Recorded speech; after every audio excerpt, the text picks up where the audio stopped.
Um dos grandes líderes sul-africanos, Chef Lutuli, disse uma vez: os que se consideram como vítimas acabam por fazer dos outros suas vítimas. Assim, um dos desafios da história é descobrir como quebrar essa corrente que transforma as vítimas em perseguidores.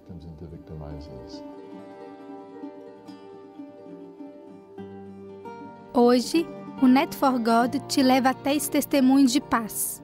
O padre anglicano Michael Lapsley, da comunidade The Society of the Sacred Mission.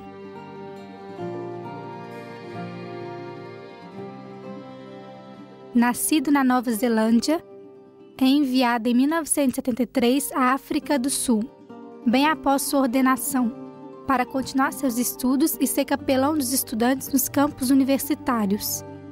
Ele tinha 24 anos. É então aí que ele se engaja numa luta crescente contra o apartheid. Esse regime político nega toda igualdade civil, econômica ou social entre brancos e negros.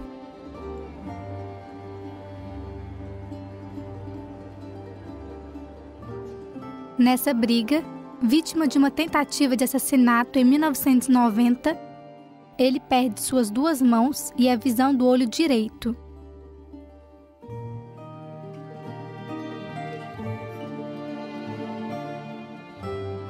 É então, em 2011, que ele conta seu caminho para a cura interna no livro Recuperando o Passado, do combate pela liberdade à cura da memória.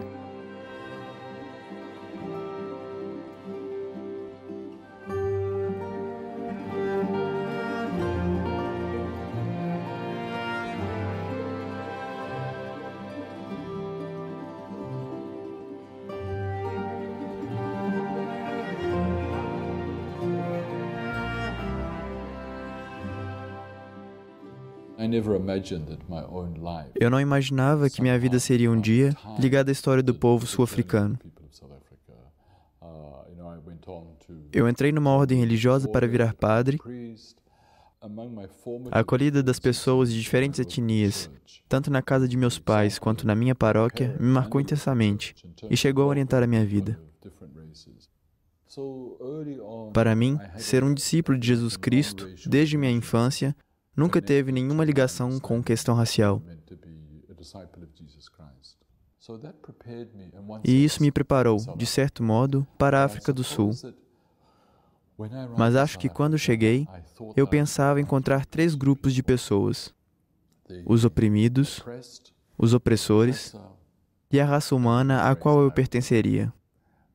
Então eu descobri a dura realidade. Só havia dois grupos: os oprimidos e os opressores.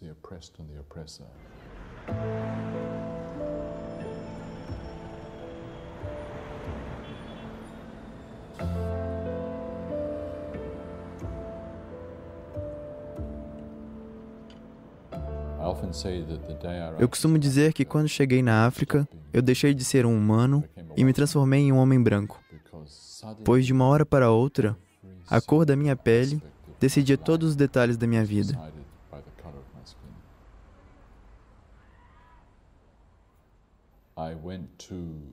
Eu fui regularizar meu visto de estudante e o prédio onde eu entrei tinha 2 elevadores.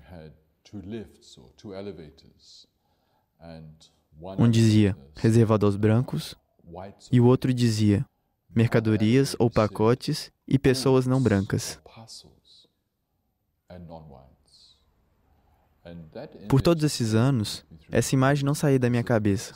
Aquilo simbolizava, de certo modo, o apartheid. Os que eram brancos eram gente, e os negros, que evidentemente formavam a maioria, eram considerados como objetos, pacotes, mercadorias, sobre as quais nós tomávamos decisões.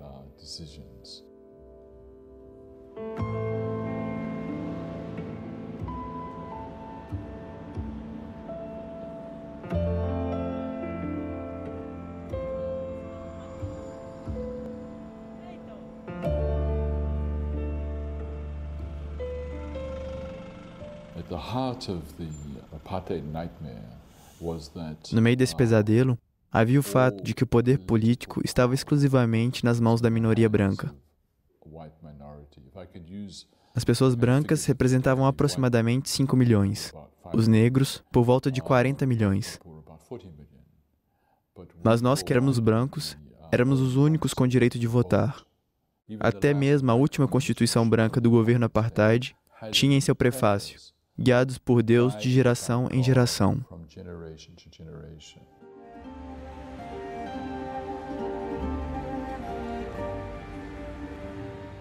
O padre Michael trabalha em Durban, na costa leste do país, como capelão em 3 universidades.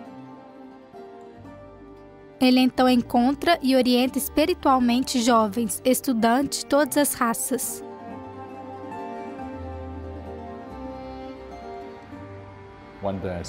Um dia eu disse a um estudante de medicina negro: eu não acredito no apartheid.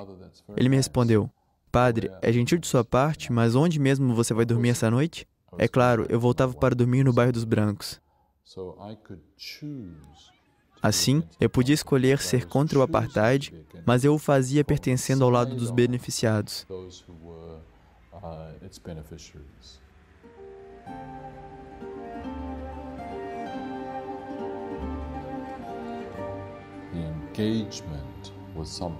Meu engajamento foi uma coisa que veio com o tempo. Mas os eventos de 1976 foram um momento decisivo para mim e minha geração. Pois foi nesse ano que os pequenos estudantes negros protestaram contra o fato de terem que aprender as lições em Afrikaner, que era vista como uma língua de opressão.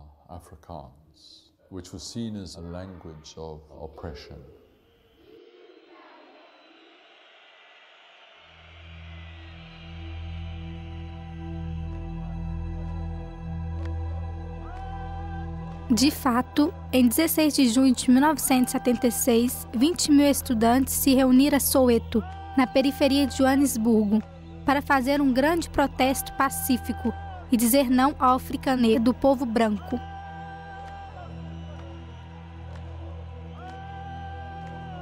Mas bem rapidamente, diante dessa multidão que caminha, a polícia atira no público. 575 pessoas são mortas, das quais muitas eram crianças.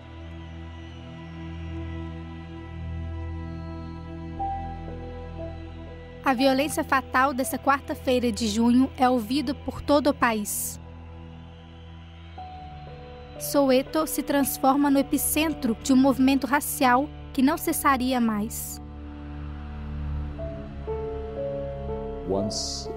Quando os eventos de 1976 ocorreram, milhares de jovens negros foram presos, torturados, mortos. Milhares e milhares deixaram a África do Sul e partiram ao exílio. Alguns deles buscando formação militar ou uma educação que nós lhe havíamos negado no país.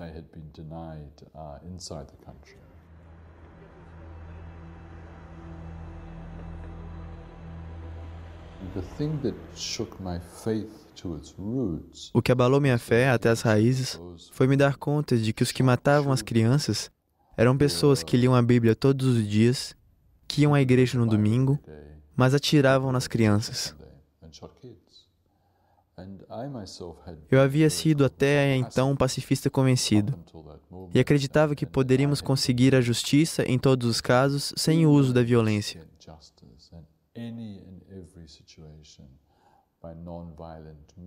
Mas foi diante desse massacre infantil que meu pacifismo desmoronou. Assim, eu me transformei em alguém como a maioria dos cristãos que não são pacíficas, que lutam pela paz, mas que acreditam que em circunstâncias excepcionais, o uso das armas pode ser justificado.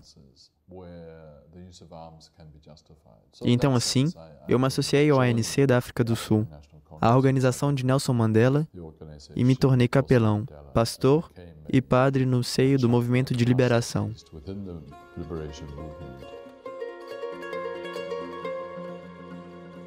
De fato, desde 1912, o ANC, o Congresso Nacional Africano, luta para a promoção dos direitos civis do povo negro.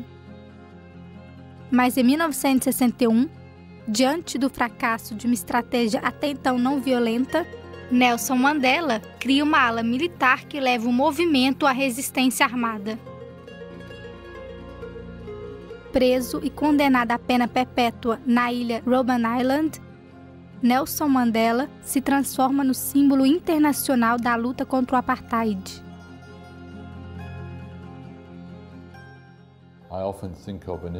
Eu me lembro com frequência de uma entrevista com o presidente do ANC, Oliver Tambo, que, quando questionado a respeito da luta armada, diz praticamente cochichando: eles nos obrigaram a fazer isso. E quando você lê a história, é fácil encontrar situações paralelas em países ocidentais, onde houve 50 anos sem violência da parte da população, até que o povo decidiu, relutante, que era preciso pegar as armas. Mas durante esses 50 anos, o povo havia sofrido uma violência crescente. E também a linguagem utilizada distorcia a realidade. Quando o Estado utilizava a violência contra o povo, dizia-se defesa da ordem e da lei. Quando o povo pegava as armas, chamavam de violência e terrorismo. E as próprias palavras mistificavam a realidade dos fatos. Mas eu acredito que toda vez que as pessoas pegam nas armas, por mais normal que isso possa parecer, sempre há um custo moral, um preço a pagar. Como seres humanos, nós não somos programados para matarmos uns aos outros. Somos feitos para viver juntos, em paz e em harmonia como irmãos e irmãs.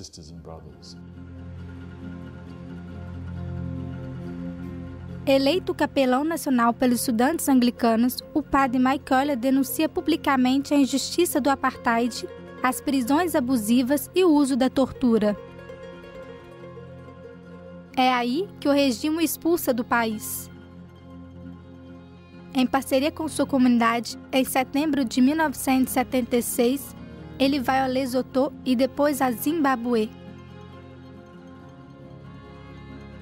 Sempre exercendo seu papel de pastor e continuando sua luta no ANC, ele é forçado a viver 16 anos fora da África do Sul.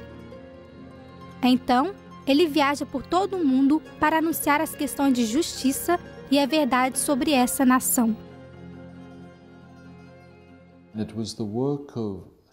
Foi um esforço que visava mobilizar a comunidade cristã no mundo, a fim de fazê-los perceber que o que estava em jogo nesse combate era a verdade do Evangelho de Jesus Cristo. Pois ou o apartheid era o correto, sendo a cor da pele o mais importante, ou o Evangelho era o correto, e nós seríamos todos feitos à imagem e semelhança de Deus. Não poderiam ser ambos corretos. Isso foi o meu trabalho teológico. Mas eu também estava determinado a desmentir a reivindicação de que o regime do apartheid era algo cristão.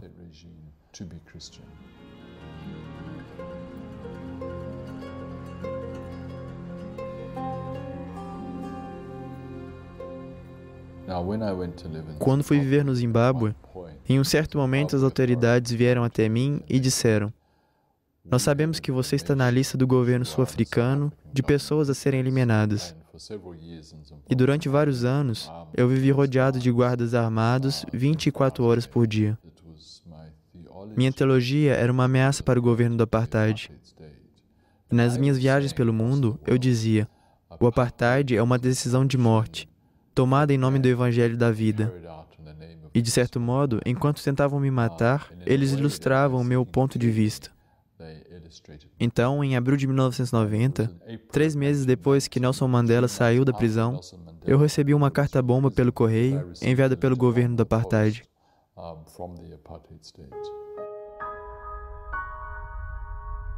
Na verdade, é em 28 de abril de 1990, em sua casa no Zimbábue, abrindo uma correspondência contendo 2 revistas religiosas, que uma bomba explode em suas mãos.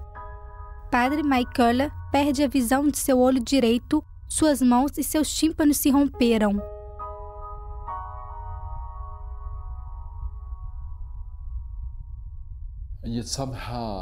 Eu sinto ainda como Deus esteve presente nessa experiência. Eu também senti que Maria, que foi testemunha da crucificação de seu filho, compreendia o que estava vivendo. Muitas pessoas enviaram mensagens de oração, de amor, de apoio. Crentes, pessoas de boa vontade do mundo inteiro. E durante os 4 primeiros meses, eu me encontrei tão incapaz como um recém-nascido. Passo a passo, eu precisei começar a reconstruir minha vida.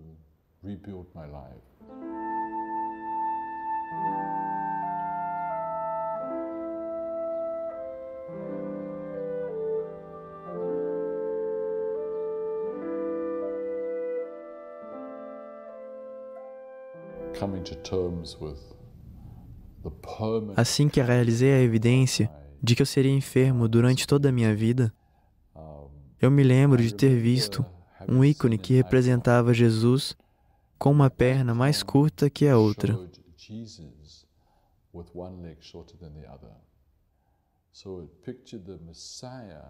Então, o Messias foi pintado como se estivesse desfigurado.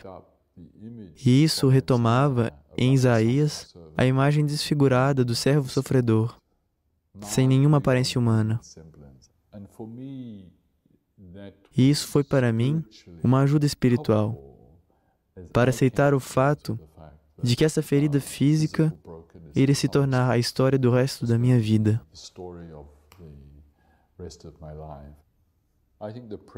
Eu penso que foi a oração, o amor e o apoio que me salvaram do ódio, da amargura e do desejo de vingança. Quando nos fazem alguma coisa horrível, nós somos vítimas. Se nós escapamos fisicamente, nós somos sobreviventes. Mas geralmente, as pessoas continuam prisioneiras do que marcou suas histórias. Mas com a ajuda de Deus, através da oração, do amor e do apoio de tantas pessoas, eu pude passar para a etapa seguinte, onde nos tornamos vitoriosos. Vitoriosos no sentido onde eu pude ser capaz de participar na criação do mundo dos meus sonhos.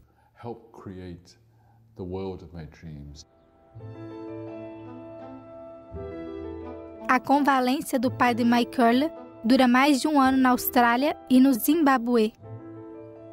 No entanto, desde 1990, o início de uma nova era parece se dar na África do Sul, com as negociações de paz entre Nelson Mandela e Frédéric de Klerk, presidente da República da África do Sul desde 1989. Convicto de seu papel a cumprir na cura da nação, mesmo se uma tal decisão possa parecer loucura, Michael escolheu voltar a essa terra que ele não via desde 1976.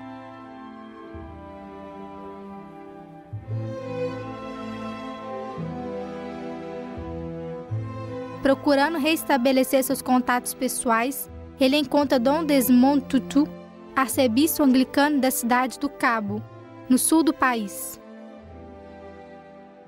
Esse o encoraja a lhe permitir de exercer seu ministério na diocese e de se tornar, em 1993, capelão do Centro de Traumatologia para Vítimas de Violência e Tortura.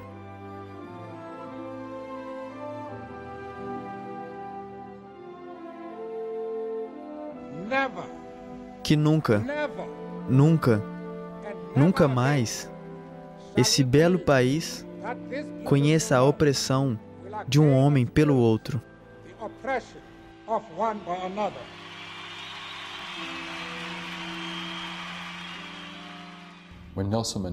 Quando Nelson Mandela se tornou o primeiro presidente democraticamente eleito, era inacreditável.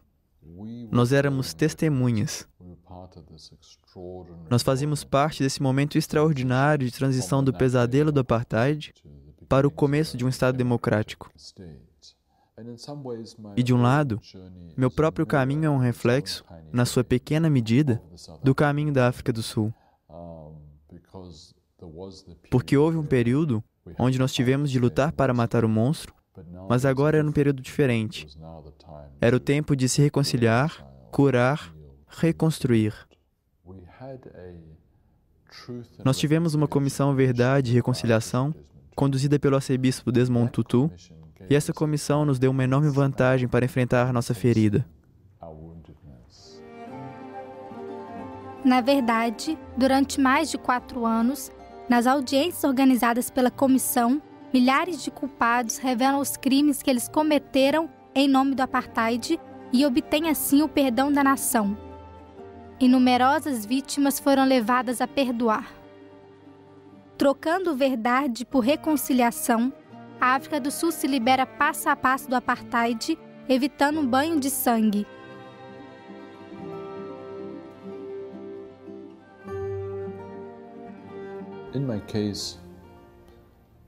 No meu caso, ninguém assumiu a responsabilidade do que me aconteceu. Então eu não tenho ninguém para perdoar. Eu disse que eu não estava cheio de ódio. Eu não quero me vingar. Mas isso não quer dizer que o meu caminho de cura não começou. Eu estive nesse caminho por todos esses anos. Mas claro, não é ainda um caminho terminado. Talvez, quando eu retornar à África do Sul, alguém vai bater na minha porta e dirá: eu te enviei uma bomba. Você me perdoa? O que eu digo? Sim? Não? Ainda não? Talvez eu diga a essa pessoa: desculpe me perguntar, mas você ainda envia cartas-bomba? Não, não. Eu trabalho no hospital. Você me perdoa? Sim, senhor. Eu te perdoo. E eu prefiro que você passe seus próximos 50 anos trabalhando nesse hospital do que atrás das grades. Porque eu creio 1000 vezes mais na justiça reparação do que na justiça sanção. Então, muitas vezes, quando nós dizemos a palavra justiça, nós pensamos em punição, até mesmo vingança. Existe uma outra forma de justiça, a justiça da restauração das relações. E depois de ter dito, eu te perdoo, talvez nós nos sentaremos e beberemos um chá juntos. E eu direi ao meu novo amigo: Senhor, eu te perdoo, mas continuo sem mãos. Meus tímpanos continuam danificados e eu só tenho um olho. Eu precisarei sempre de alguém para me ajudar até o fim dos meus dias. Claro, você me ajudará a pagar essa pessoa, não como condição de perdão, mas como um participante da restituição e da reparação, na medida do possível.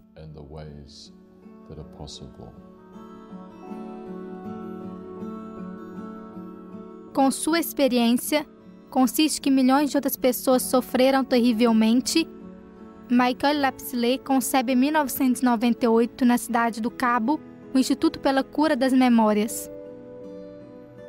Ele propõe espaço para as vítimas, mesmo para os autores, de atos de violência, a fim de que elas contem suas histórias nos ateliês de expressão para superar seus traumas.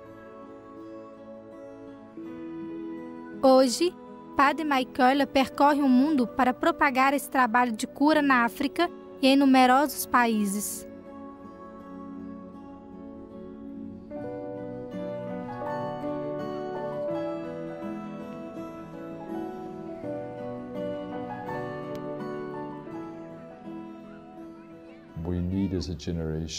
Nossa geração deve ser capaz de enfrentar as feridas do passado. Nós precisamos de poder falar de nossos sofrimentos. Eu me lembro de uma certa mulher que veio a um ateliê, e eu sei que é horrível dizer isso, mas o que eu me lembro é que eu notei a feiura de seu rosto. E ela conta a história de seu filho, que foi morto 15 anos mais cedo. Mas quando ela contou essa história, era como se seu filho tivesse sido morto 5 minutos antes. Sua vida estava congelada há 15 anos, e em um momento, eu disse a ela: que tipo de vida você pensa que seu filho desejaria para você?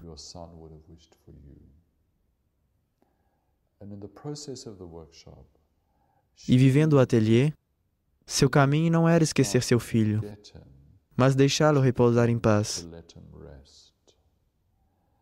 e ver que sua vida precisava continuar.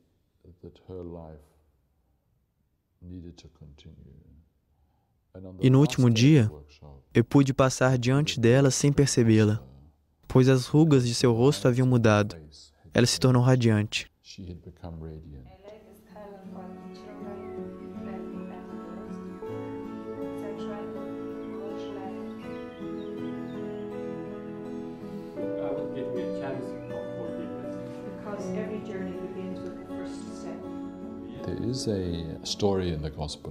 Há uma história no Evangelho de João, a história de Tomé, Tomé o incrédulo.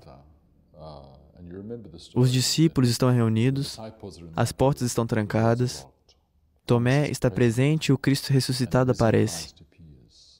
Ele diz a Tomé: coloque as suas mãos nas minhas feridas, coloque-as no meu lado. E Tomé diz: meu Senhor e meu Deus. Então, uma das coisas que nós vemos nessa história é que o Cristo ressuscitado era também o Cristo crucificado. As feridas estavam ainda visíveis, mas não sangravam mais.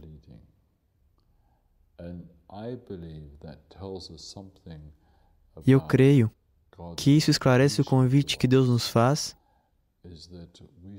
que devemos continuar a reconhecer, a admitir as feridas que nós nos causamos uns aos outros, mas que essas feridas devem parar de sangrar. E é isso que acontece quando a cura acontece. Se vocês querem saber, este é o convite tanto a indivíduos quanto a comunidades e nações, a não serem as pessoas da Sexta-feira Santa, que continuam a se crucificar uns aos outros, mas a serem as pessoas do dia de Páscoa, que se levantam para a nova vida, mesmo que as feridas restem visíveis. Assim, minhas feridas estão visíveis, elas são dramáticas, mas elas não sangram.